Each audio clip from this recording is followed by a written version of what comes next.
తాటిపల్లి ఉన్న వాళ్ళందరూ అక్కడికి అనేది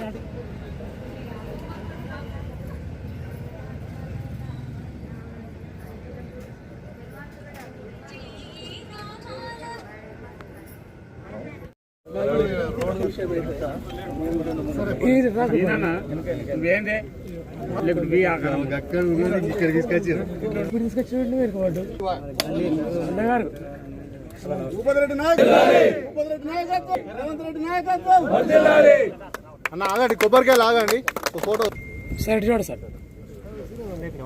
సార్ ఒక్క నిమిషం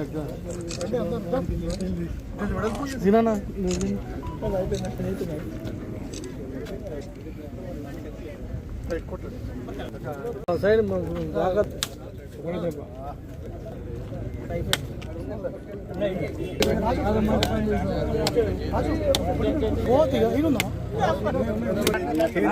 సార్ సార్ సార్ సార్ అందరు చూడండి అన్న, చేతులు మధ్యలో పెట్టకండి. దిక్కదన్నా కలిరా మీరు గుడి నుంచి లెఫ్ట్ పోవచ్చు సార్. వాటర్ ట్యాంక్ ఉంది, వాటర్ ట్యాంక్ వెళ్ళారు.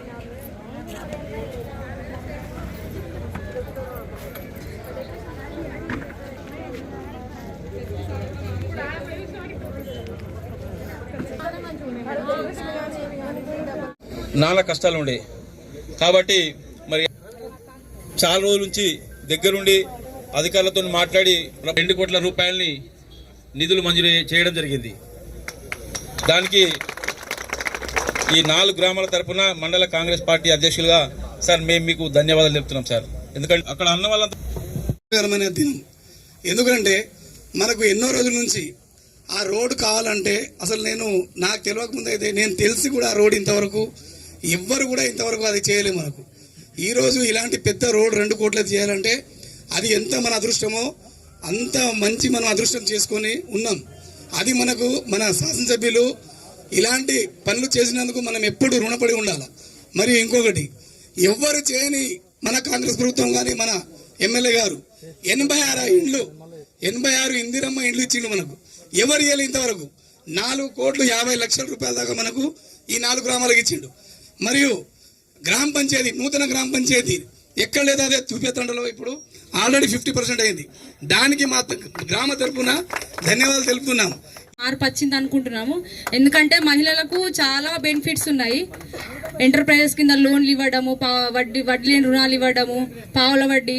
ఇప్పుడు ఏదైనా బ్యాంకులో ఏదైనా లోన్ కావాలంటే మనం ఎన్ని విధాల డాక్యుమెంట్స్ సబ్మిట్ చేస్తే లోన్ వస్తాయి. కానీ మాకు మహిళా సంఘంలో ఈజీగా వస్తుంది సార్. మీరు అన్న మాట నెరవేర్చుకున్నారు, దానికి మేము సంతోషంగా ఉన్నాము. 1 కోటి మంది మహిళలను కోటీశ్వరాలను చేస్తా అన్న సార్ గోల్ రీచ్ అవుతారు కంపల్సరీ. మేము దానికి చాలా హ్యాపీగా ఉన్నాం సార్. ఇంకో విషయం ఏంటంటే మాకు ఇప్పుడు మా ఊర్లో ముఖ్య సమస్య అంటే అందరూ అనుకుంటున్నారు పాఠశాల మా ఊరికి వచ్చినప్పుడు చాలా మంచి పేరుండే సార్. ఎందుకంటే మామూలు ఊర్లో కూడా ఒక పాఠశాల వచ్చింది, గురుకుల పాఠశాల అని పేరుండే. మీ వల్ల అయ్యే ప్రయత్నం అయితే మళ్ళీ దాన్ని రీకన్స్ట్రక్షన్ చేసి కొంచెం తెప్పిస్తే బాగుంటుంది సార్. దానివల్ల చాలా మంది వ్యాపారస్తులు ఎందుకంటే చాలా కిరాణా షాపులు అయినా సార్ గత 10 సంవత్సరాలకి ఇప్పుడు చూసుకుంటే చాలా మంది దాని మీదనే ఆధారపడ్డారు సార్. ఏమైనా అభివృద్ధి పనులు ఉంటే కొంచెం మీరు చెందిన వ్యక్తి ఒక 2 కిలోమీటర్ల డాంబర్ రోడ్ వేయించలేని అటు సైడ్ ఉన్న ముఖ్యమంత్రి కొడుకు, ఇటు సైడ్ ఉన్న ముఖ్యమంత్రి బిడ్డే, ఇదే ఊరికి చెందినటువంటి ఆ శాసనసభ్యులు 2 కిలోమీటర్లు కూడా రోడ్ వేయించలేదని చెప్పి మేము ఇక్కడ గ్రామస్తులను అడుగుతా ఉంటే, ఇక్కడ గ్రామస్తులు భూపతి గారితో ఉన్నారు, తాటిపల్లి గ్రామస్తులు భూపతి గారితో ఉన్నారు.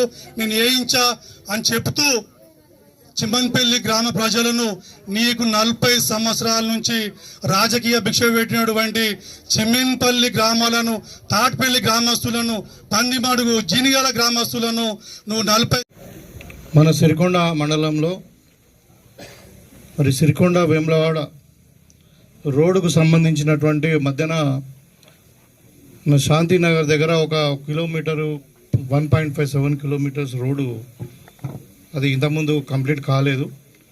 సో ఆ గ్రామస్తులందరూ కూడా బాగా ఇబ్బంది అవుతుందని చెప్పి మరి ఎంతో పోరాటం చేసి మరి ప్రభుత్వాన్ని ఒప్పించి ఇవాళ మనము ఫండ్ తెచ్చుకొని దానికి శంకుస్థాపన కొరకు ఇక్కడికి రావడం జరిగింది. ఈ సందర్భంగా మరి నాతో పాటు ఉన్నటువంటి ఈ ప్రాంతం బాగా వెనుకబడింది, నిజామాబాద్ హెడ్ క్వార్టర్కు దూరంగా ఉంది, కొంచెం అడవి ప్రాంతం. మరి ఇక్కడ నుండి ఈ ప్రాంతం నుండి ప్రజాప్రతినిధులుగా ఎన్నుకోబడిన వాళ్ళు చాలామంది ఉన్నారు, కానీ ఈ ప్రాంతాన్ని ఎప్పుడు పట్టించుకోలేదు. మరి ఈ ప్రాంతాన్ని వెనుకబడిపోవడం ఇట్లనే ఉండాలనా, మరి మనం అభివృద్ధి చేసుకుందామా? మరి అభివృద్ధి చేసుకున్నాలంటే మరి నాకు ఒకసారి అవకాశం ఇవ్వండి, తప్పకుండా మీ మనిషిగా నేను ఈ ప్రాంతాన్ని అభివృద్ధి చేస్తామని ఆ రోజు చెప్పడం జరిగింది. ఇంకోటి కూడా చెప్పడం జరిగింది, గతంలో ఇక్కడ అంటే ఏమంటారు దాన్ని, బెదిరింపులు, దౌర్జన్యం, దోపిడీ ఇదంతా కూడా ఉండే. ఇవాళ నేను వచ్చి 22 నెలలు అవుతుంది. మీరు మీ దయతో నేను ఎమ్మెల్యేగా గెలిచి మన కాంగ్రెస్ పార్టీ అధికారంలోకి వచ్చి మరి మీరు నిజంగానే ఇక్కడ ఈ ప్రాంతంలో మార్పు చూస్తూ ఉన్నారు. ప్రజల మధ్యన ఒక ప్రేమ, ఒక గౌరవం, ఒక అభిమానం, ఒక మర్యాద ఇవన్నీ కూడా కనబడుతున్నాయి. ఎక్కడ భయం కానీ, దౌర్జన్యం కానీ, ఇంకేదో బెదిరింపులు కానీ కనబడతలేవు. ఈ ప్రాంతాన్ని మనం అన్ని విధాలుగా అభివృద్ధి చేసుకోవాలనుకున్నప్పుడు ముఖ్యంగా చివన్పల్లికి ఇవాళ ఈ రోడ్డు యాక్చువల్లీ మన సిరికొండ నుండి ఈ వెమ్లవాడ రోడ్డు శాంక్షన్ అయ్యి 2015లో శాంక్షన్. మరి 2023 వరకు వాళ్ళ ప్రభుత్వమే, టీఆర్ఎస్ ప్రభుత్వమే ఉంది.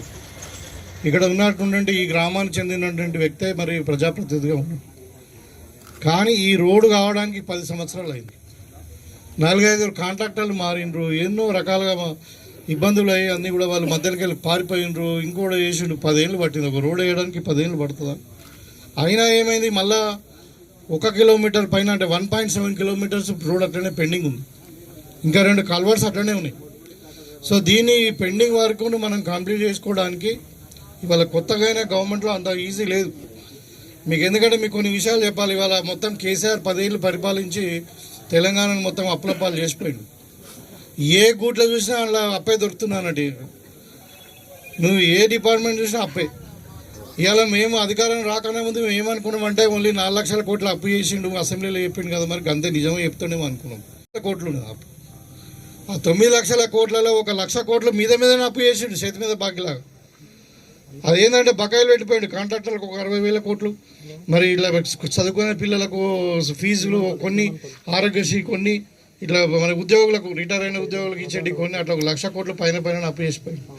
ఇంకొక 4 లక్షల కోట్లు ఏమో ఏం చేసిండంటే బ్యాంకు పరిమితం లేకుండా, అంటే FRBM అని ఉంటుంది, ఒక సెంట్రల్ గవర్నమెంట్ యాక్ట్ ఉంటుంది, RBI reserve bank of India permission తీసుకొని మనం లోన్ తీసుకోవచ్చు. ఆ లోన్ ఏంటంటే ప్రభుత్వానికి 6%, 5% ఇంట్రెస్ట్లో, తక్కువ రేటు ఇంట్రెస్ట్లో ఇస్తారు. అది కాకుండా 4 లక్షల కోట్లు పైకి తెచ్చి బయటకు వెళ్ళి మనం వడ్డీకి ఇస్తాం కదా మిత్తికి, వడ్డీదారులు వాళ్ళ దగ్గర అట్లా 12%, 13% లోన్ తెచ్చి ఇలా తీరా 2 సంవత్సరాలు అవుతుంది, ఇంకా అప్పు తీరతలేదు. మనం మితి కట్టుకుంటే సరిపోతుంది. ఇలా మనం ముఖ్యమంత్రి గారు అందరితో మాట్లాడి చేసి అది 15 ఏళ్ళు కట్టేది 30 ఏళ్ళు కడతామని చెప్పి మరి ఇంట్రెస్ట్ రేట్ తగ్గించుకొని FRBM కింద తీసుకొచ్చి ఇలా మనం నెలకు 7,000 రూపాయలు ఓన్లీ మిత కట్టుడు ఉన్నది, 7,000 కోట్ల రూపాయలు. అంటే ఇలా అందుకని ఇలా ఇంత ఖచ్చితమైన గట్టి అంటే డబ్బులు లేని పరిస్థితిలో కూడా ఇలా కొత్తగా మనం రోడ్ శాంక్షన్ చేసుకొని దానికి యాక్చువల్గా మనకు 3 కోట్లు అవుతుంది. అయితే వాళ్ళ 2 కోట్ల చిలుపు 2 కోట్ల మనకు రోడ్ శాంక్షన్ అయింది. ఇవాళ మేము ENCతో పర్మిషన్ తీసుకున్నాము, మొత్తం కూడా రోడ్ చేయించేయమన్నారు. మధ్యన ఫారెస్ట్ ల్యాండ్ కూడా ప్రాబ్లం ఉంది. ఫారెస్ట్ వాళ్ళు వచ్చి నిన్న ఆపిరు, వాళ్ళదేం తప్పలేదు, వాళ్ళ భూమిలోకి వెళ్ళి రోడ్ పెద్దగా వెడల్పోయింది. సో అది కూడా ఇలా నిన్ననే డిస్ట్రిక్ట్ కలెక్టర్తో మాట్లాడి మరి DFOతో మాట్లాడి వాళ్ళు ఏమన్నారు, కొంచెం మరి కొంచెం రోడ్డు విడ్త్ కొద్దిగా 9.5 మీటర్స్ పెట్టుకోండి, మీరు సరిపోతుంది, మేము 1 ఎకరం పోతుంది కానీ దానికి మేము పర్మిషన్ ఇస్తామని చెప్పడం జరిగింది. ఏమైందంటే 11 మీటర్ల బదులు 9.5 మీటర్లు అయితే, అంటే 1 మీటర్న్నర కింద తక్కువ, అటు కొంచెం తక్కువ పెట్టుకుంది. సో ఇవాళ రోడ్ అయిపోతుంది, మనకి ఇబ్బంది లేదు. ఇవాళ మనకు SC కార్పొరేషన్కు ట్రాన్స్ఫర్ చేసినటువంటి ల్యాండ్ని మనకు ప్రైమరీ హెల్త్ సెంటర్ అలాట్ అయిన తర్వాత మన ప్రాథమిక కేంద్రం, ఇది ఆరోగ్య కేంద్రం, దానికి ల్యాండ్ లేదని చెప్పి అది వాపసు పోయింది. మళ్ళా మేము కొట్లాడి నేను ఎమ్మెల్యే అయిన తర్వాత మరి రోడ్డు కావాలని మన ఊరోళ్ళంటే పెద్ద మనుషులు ఉంటారు. ఇప్పుడు ఎవరు ప్రైమరీ హెల్త్ సెంటర్కి పోయేటోళ్ళు ఎవరు ఉంటారు? ఊళ్ళో పెద్ద మనుషులు, BP వచ్చిన వాళ్ళు, షుగర్ వచ్చిన వాళ్ళు, కాళ్ళ నొప్పులు ఉన్న వాళ్ళు, మరి అలా ఎన్నో దూరం కడితే పోరని చెప్పి రోడ్డుకు ఉండాలని చెప్పి అది SC కార్పొరేషన్కు ట్రాన్స్ఫర్ చేసిన ల్యాండ్ను మళ్ళీ CM లెవెల్లో ఉన్నది. అది ఇప్పుడు ఏంటంటే SC కార్పొరేషన్ ఎవరి చేతులు ఉంది? ముఖ్యమంత్రి గారి చేతులు ఉంది. ఆయనతో మాట్లాడి చేసి ఇలా ల్యాండ్ మనం మళ్ళీ ఆరోగ్య అంటే హెల్త్ డిపార్ట్మెంట్ కన్వర్ట్ చేసి మనం ఇలా మన ఫౌండేషన్ వేసుకున్నాం. ఇలా ప్రైమరీ హెల్త్ సెంటర్ కూడా టెండర్ అయిపోయింది, ఇప్పుడు పని చాలు చేపిస్తాం త్వరలో.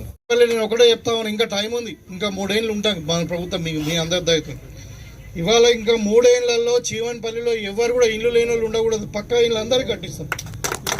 ఒకవేళ ఎవరికైనా జాగా లేని వాళ్ళు ఉంటే 75 గజాల జాగిస్తాం. ఇప్పుడు ఈ ఎస్సీ కార్పొరేషన్ కింద ఎక్కడైతే మనం ఇప్పుడు 3.5 ఎకరాలు మనం గవర్నమెంట్ తీసుకున్నామో దాంట్లో 2 ఎకరాలు మాత్రమే మనం ప్రైమరీ హెల్త్ సెంటర్కి ఇచ్చినాం, ఇంకా 1.5 ఎకరం ఉంది. దాంట్లో ఖచ్చితంగా మరి 75 గజాల కాడికి జాగా ఇండ్లు లేని వాళ్ళకి ఇచ్చి వాళ్ళకు 5 లక్షల చొప్పున ఇండ్లు కూడా ప్రొసీడింగ్ ఇస్తాం మేము. ఈ చీవన్పల్లిలో ఏం టెన్షన్ పడేది లేదు. అదేవిధంగా ఇంకా ఇలా అంటే చెప్తే ఇలా ఇప్పుడు ఇందిరమ్మ ఇళ్ళ ద్వారా మీకు 1 కోటి రూపాయలు వచ్చినాయి. అదేవిధంగా ఇప్పుడు ఇలా శాంక్షన్ చేసిన రోడ్డుకు 2 కోట్లు, ప్రైమరీ హెల్త్ సెంటర్ ఒక 2 కోట్లు. ఇలా మీదనే ఇంకా మనం ఇంకా రోడ్లు సీసీ రోడ్స్ ఒక 10 లక్షల వరకు ఇచ్చినాం. దగ్గర నేను వచ్చిన తర్వాతనే 5 కోట్ల రూపాయలు చీవన్పల్లికి తీసుకుని రావడం. 5 కోట్ల రూపాయలు ఒక చీవన్పల్లి గ్రామానికి. మరి ఈ విధంగా అంటే ప్రత్యేకంగా ఇలా మన పెద్ద మనుషులు కూడా నాకు ఆ దేవాలయం గురించి తీసుకుపోయింది. శివాలయం ఎంత బాగుందంటే అక్కడ పోతే నిజంగా ప్రశాంతంగా ఉంది, మంచి ఎత్తు మీద. ఆడ మరి 13 ఎకరాల 5 గుంటలు 13.5 ఎకరాలు మరి ఈ దేవస్థానానికి సంబంధించిన భూమి ఉన్నది. అది నేను పట్టా కూడా చూసిన, ఇలా నాకు చూపించారు, ఇలా టైటిల్ కూడా పట్టా పాస్ కూడా చూపించారు. దాంట్లోకి వెళ్ళి ఒక 5 ఎకరాలు 4 ఎకరాలు ఉన్నదంటే మొత్తం ఇంకా 9-10 ఎకరాలు ఆక్యుపెన్సీకి గురైంది. వెల్ఫేర్ స్కూల్ కూడా మన దగ్గర ఇక్కడ చూసినాం. అక్కడ స్కూల్లోనేమో 640 మంది పిల్లలకు శాంక్షన్ ఇచ్చారు. ఇప్పుడు స్కూల్లో ఉన్న వాళ్ళేమో అది ఇప్పుడు రెంటెడ్ బిల్డింగ్లో నడుస్తూ ఉంది ఆర్మూర్లో, అది 480 మంది ఉన్నారు. కానీ ఇక్కడ తీరా చూస్తే స్కూల్ ఏమో ఓన్లీ 270 మందికో 250 మందికే ముగ్గురికే కట్టి. ఇప్పుడు అది పిల్లలకు కష్టమైతే షిఫ్ట్ చేస్తామని చెప్పి మళ్ళీ బాత్రూమ్లు కూడా ఇప్పుడిప్పుడే మాట్లాడి మళ్ళీ ఒక 20 బాత్రూమ్లు ఎడిషనల్గా కట్టమని చెప్పినాం. త్వరలోనే ఎస్టీ వెల్ఫేర్ సంబంధించిన హాస్టల్ కూడా ఇక్కడ మనకు స్కూలు హాస్టల్ 2 ఇక్కడ శాంక్షన్ ఇక్కడ షిఫ్ట్ చేస్తాం. తర్వాత ఇంకొక మీకు అందరు కూడా అనుమానం ఉంది ఏంటంటే మా ఊరు మనిషి మాకు ఏదో స్కూల్ ఇస్తే అయినా తీసుకుపోయింది అనే అనుమానం కూడా కొంతమంది. అది లేదు, మాకు తల్లిదండ్రులు వచ్చి వాళ్ళు మొరబెట్టుకుని ఏంటంటే సార్ మా పిల్లలకి అకామిడేషన్ బాగలేదు, మా పిల్లలు పాములు వస్తున్నాయి, అది వస్తున్నాయి, ఇది వస్తున్నాయి, మేము మంచి అకామిడేషన్ ఇవ్వండి, మీరు ఇక్కడ బిల్డింగ్ కట్టియండి, మేము ఎక్కడైనా ఉంటామని అంటే కలెక్టర్తో మాట్లాడడం, మీరు ల్యాండ్ చూపించండి, మేము షిఫ్ట్ చేయాలి, ఓన్లీ టెంపరీగా అకామిడేషన్ మార్చినాం, మీరు జీవన్పల్లిలో ల్యాండ్ చూపించండి, ల్యాండ్ చూపిస్తే అక్కడ బీసీ వెల్ఫేర్కి సంబంధించిన కస్తూర్బా గాంధీకి సంబంధించినటువంటి ఇక్కడ బిల్డింగ్ ఇక్కడనే కట్టిద్దాం, ఇక్కడనే స్కూల్ పెట్టిద్దాం కూడా కావాలన్నారు. అది కూడా బ్యాంకు కూడా మేము ఆల్రెడీ అంటే రిమోట్ ఏరియా, మరి ప్రతిదానికి మీరు సిరికొండ దాకా పోవాలని అంటే కష్టమవుతుంది ఈ ప్రాంతానికి అని చెప్పి బ్యాంకు వాళ్ళతో కూడా మాట్లాడినాం. వాళ్ళు త్వరలోనే ఒక ఇన్స్పెక్షన్ కూడా వస్తారు. మీరు గ్రామస్తులను కోరుకున్న ఒకటి ఏదైనా ఒక బిల్డింగ్ రెంట్కి వాళ్ళకి ఇచ్చేటట్టు చూడండి, వాళ్ళు రెంట్ ఇస్తారు. మీకు కూర్చున్న దగ్గరనే నేను చెప్పిన ఇక్కడ చాలా పొటెన్షియల్ గ్రామం ఇది. గల్ఫ్ వాళ్ళు చాలామంది ఉన్నారు, లేకుంటే వ్యాపారం కూడా వ్యవసాయం కూడా బాగా పండుతుంది. మీకు బిజినెస్ ఇస్తారు, డిపాజిట్ ఇస్తారు, మీకు గోల్డ్ లోన్ తీసుకుంటారు. అన్ని రంగాలలో ఇది గ్రామము మరి ఆర్థికంగా బ్యాంకు సర్వైవ్ అవుతుందని చెప్పడం జరిగింది. బ్యాంకు వాళ్ళు కూడా తప్పకుండా మేము ఆలోచిస్తామని చెప్పారు. త్వరలోనే బ్యాంకు డిపార్ట్మెంట్ వాళ్ళు కూడా వచ్చి మన దగ్గర ఇన్స్పెక్షన్ చేసి వాళ్ళకి ఫీజిబిలిటీ రిపోర్ట్ ఇస్తే మనకు బ్యాంక్ కూడా ఏర్పాటు చేయడానికి ప్రయత్నం చేద్దాం. పిలిపించే అవసరం అందరితో కూడా చెప్పి ఇలా రేపు వారం రోజులు కాదు, 10 రోజులు 15 రోజులు కాదు, 10-15 రోజులలో అది సర్వే చేయించి మీ భూమి శివాలయంకి సంబంధించినటువంటిది మొత్తం కూడా 13.5 ఎకరాలు. వాళ్ళు అన్నారు వెనక పక్క కేటీఆర్ ఉన్నాడంటే కేటీఆర్ కాదు, అయ్యా కేసీఆర్ ఉన్నాం, భయపడేది లేదు, అర్థమైందా? సో అది దేవుని భూమి అని ఎవడ సొమ్ము అడుగుతలేము, మనము ఎవడ అవసరం అడుగుతలేము, అది దేవుని భూమి. వాళ్ళు అన్యాయంగా ఆక్యుపై చేసారు, మీకు టైటిల్ ఉంది కాబట్టి నేను సర్వే చేసి అవసరం ఉంటే పోలీసు వాళ్ళని అడ్డం పెట్టి మీ భూమి మీకు ఇప్పిస్తానని చెప్పి చెప్పడం జరిగింది. కేటీఆర్ అయితే దేవాదాయ భూములు తినచ్చా? ఎవడ అయ్యా నేర్పింది అంటే అబద్ధాలు మంది సొమ్ము తినడనా అంటే ఇట్లా. అందుకని నేను చెప్తాను, చీవన్పల్లికి వెళ్ళే దేవస్థానం కూడా 13 ఎకరాల నర భూమి మీకు ఇప్పిస్తాం. ఇవాళ ఏదున్నా నేను చెప్తాను కదా, ఈ ప్రాంతం మీద ఇలా దూపేనాక తాండలు మనము ఇది చేస్తున్నాం, ఏది గ్రామ పంచాయతీ చేస్తున్నాం. ఇప్పుడు జనగాలం కూడా కొంచెం డెవలప్మెంట్ అవుతుంది. మనకు తాటిపల్లిలో ఇలా ఎప్పుడు కలలుగా అన్నారు వాళ్ళు, ఇలా ఒక సబ్స్టేషన్ అవుతుంది, కరెంటు ప్రాబ్లం ఉందని ఎన్నో ఏళ్ళు తిరిగిండ్రు. లైక్ ఇప్పుడు ఈ ప్రాంతాన్ని అభివృద్ధి చేయడంలో ప్రత్యేకమైన శ్రద్ధ తీసుకుంటాం. నేను గెలిచిన తర్వాత నేను 3వ 4వ ఇక్కడికి రావడం. పల్లె నేను ఆ రోజు ఎలక్షన్కి వచ్చినప్పుడు చూసినాము. ఒక రోజు అయితే గడప కాంగ్రెస్ అని చెప్పి ఊరంతా తిరిగినాం. ఎస్సీ కాలనీ మొత్తం తిరిగినాం, అన్ని గుడిసెలే ఉన్నాయి. అరే ఇదేం కదరా బాబు, 40 ఏళ్ళ నుండి మనిషి ఉన్నాడు, మరి ఎందుకు ఇట్లున్నది, ఒకటే బంగ్లా కానీ పడుతుంది అంటే సార్ ఎప్పుడు పట్టించుకునేది మా ఊరి గురించి. సరే నాకు అవకాశం నేను పట్టించుకుంటా అని చెప్పిన. ఇవాళ చంద్రనాథ్ చెప్పినట్టు ఈ 4 గ్రామాలలో దగ్గర 100 ఇండ్లు ఇచ్చినాం. ఇవాళ అయితే ఇవాళ కొంతమంది ఇంకా కొంచెం ఎలిజిబిలిటీ కాలేదు, వేరే వేరే కారణాలతో ఉన్నారు కాబట్టి ఇవాళ మన చీవన్పల్లినే 23 ఇల్లు నడుస్తూ ఉన్నాయి. ఇవాళ ఒక ఇల్లు కూడా తమ్ముడు ఎవరు శ్రీకాంత్, తర్వాత వాళ్ళ భార్య మనీషా, వాళ్ళ ఇంటికి పోతే వాళ్ళ ముఖం దోషం ఉన్నదంటే, సార్ మేము ఇన్ని రోజులుండి మేము రేట్ల కింద ఉంటున్నాము, మరి మా నాన్నతో ఉంటున్నాము, అసలు మాకు ఇల్లు లేదు, పిల్లలనే మేమనలనే ప్రాబ్లం అవుతుంది, మరి ఇలా మాకు ఇల్లు కట్టుకుంటే చూసిన వాళ్ళు ఎంత శ్రద్ధగా కట్టుకుంటున్నారంటే వాళ్ళే కిటికీ మోసుకుంటున్నారు, వాళ్ళే సిమెంట్ మోసుకుంటున్నారు, వాళ్ళే ఏమంటారు దాన్ని ఇసుక మోసుకుంటున్నారు. మరి ఇలా ఇల్లు కట్టుకొని మంచిగా నీళ్లు కట్టుకొని అంటే నీళ్లు పట్టుకుంటారు, దాన్ని వాటరింగ్ వేసుకొని క్యూరింగ్ వేసుకొని ఎంత చక్కగా కట్టుకుంటున్నారు అంటే ఇంకో 50 ఏళ్ళైనా చక్కగా చేస్తారు. అంటే వాళ్ళకి ఒక సంతోషం మా ఇల్లు ఉన్నదని. ఇలా పేదోడికి ఒక కళ ఉండే మా సొంత ఇల్లు ఉండాలా, ఎందుకంటే కాస్ట్లీ అయిపోయింది, 5-10 లక్షలు ఎవరు కొంతమంది ఒక లేబర్. అందుకని వాళ్ళ చీవన్పల్లి నేను ప్రత్యేకంగా ఇలా మరి ఎస్సీ కాలనీలో ఇందిరమ్మ ఇల్లు చూద్దామని కూడా రావడం జరిగింది. అది చూసిన తర్వాత చాలా నాకు కూడా ఆనందం అనిపించింది. ఎందుకంటే ప్రజలలో కళ్ళల్లో ఆనందం ఉంటే మరి అంతకంటే ఏం కావాలి, వాళ్ళ దీవెనలు కావాలి మాకు.